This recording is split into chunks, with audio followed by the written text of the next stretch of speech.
Hello, YouTube. Went fragrance smelling today. Going to do a little bit of talking about that, but the fragrance I was most pleasantly surprised with was Kilian Dark Lord. Now, to really start this off, I'm not a huge fan of Kilian. I'll say that. I think a lot of his basically the first fragrance that he, Hennessy, Kilian, LVMH, whatever you want to call it, came out with was Back to Black. And for me personally, all the other fragrances within the Kilian house has just basically been a different rendition of Back to Black. Intoxicated, Stairway to Heaven, all the names escape me. And then there was an oud line, and like an amber oud, musk oud, incense oud, and which I always thought that, can't remember which oud of it was, but it always smelled really, really similar to Roja Dove's ouds.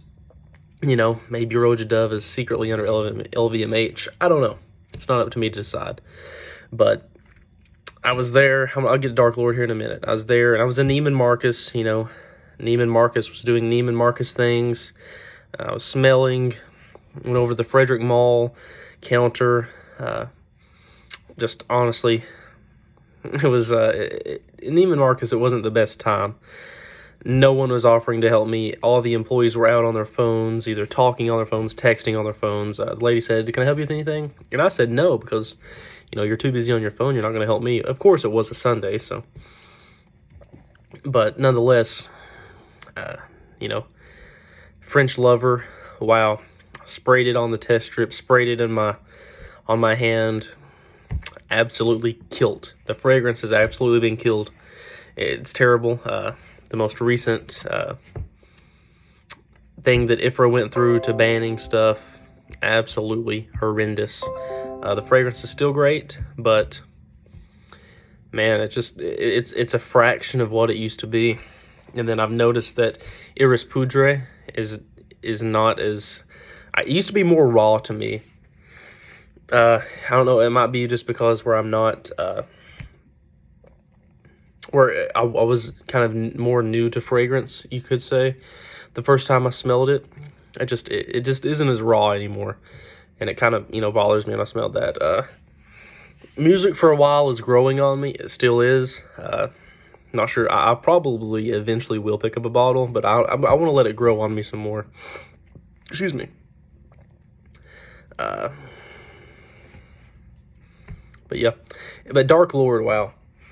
I have it right here, and sprayed it. It's like 8 o'clock, and I sprayed it on at 12, so it's lasted 8 hours. Pretty much in the dry down now. In the dry down, you get leather, pepper, and rum. Which you get leather, pepper, and rum the whole way through, but it's just really, really nice. A nice vetiver, earthy, motor oil. It just starts out really nice. It is synthetic, but it's not chemically synthetic, if you know if you kind of know what I mean. It doesn't have that huge ISO-E and a lot of sweetness like the other Kilians do. And it definitely has some ethyl maltol in here, but it is not cheaply done or kind of done in a poor taste of a way. But really, I'm really impressed. I'll probably pick up a bottle of this. I'm at the hotel right now, and I'm not sure if I can have stuff shipped here.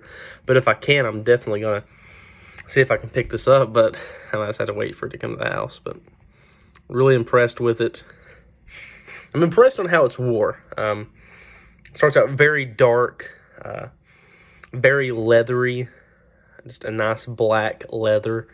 It's a black leather, but it's not the same black leather that's in Cuir de Rossi. I guess you could call this a queer lord or something like that, a gay lord maybe. But it just really, really, I was impressed when I smelled it. Now, you know, it's not the most natural smelling thing in the world. It's blended pretty good. I don't, you know, and I think a lot of times that guys on this side of the fragrance community, when we smell stuff that we like, you know, we kind of, I guess, kind of make an argument on why we like it. And I do, man. You know, if anybody wants to talk crap about it, they can go ahead. But I really, really like this. I really do. But you know, the rest of it. And I had a I didn't have one, but I overheard a conversation between a Tom Ford sales associate and a dude that was smelling Tom Ford fragrances. And then she actually moved over to the Creed counter. She was at the Tom Ford section. She moved over to the Creed counter. And he was talking about, oh, how Creed is so good and all this big stuff. And I was like, man, come on, you know. And then it's just funny to listen to people who, you know, I guess probably know a little bit about the community, but don't know everything about fragrances. I'm like, you know, you're paying this much for a Creed when you come over here and smell this Frederic Malle that has more naturals, has higher quality synthetics, higher quality perfumers alcohol, for less of a price, and it's a better fragrances all around. I mean, this Dark Lord is really hitting on me in a good way. So, like I said, I'll probably pick up a bottle of this pretty soon. I don't know. I might of music for a while. I do like it, and I've always kind of liked it. I never really hated it, but to me, I don't know. It's never been my most favorite fragrance from Frederic Malle, but who knows, it might be. When I smelt it, I was like, okay, you know, because I've smelled it several times before, but it never really impacted me the way it did today. And I was like, man, if I get this is probably going to be one I'm going to wear all the time. So I'll leave it at that. I hope everyone enjoyed the video. Hope everybody has a great day.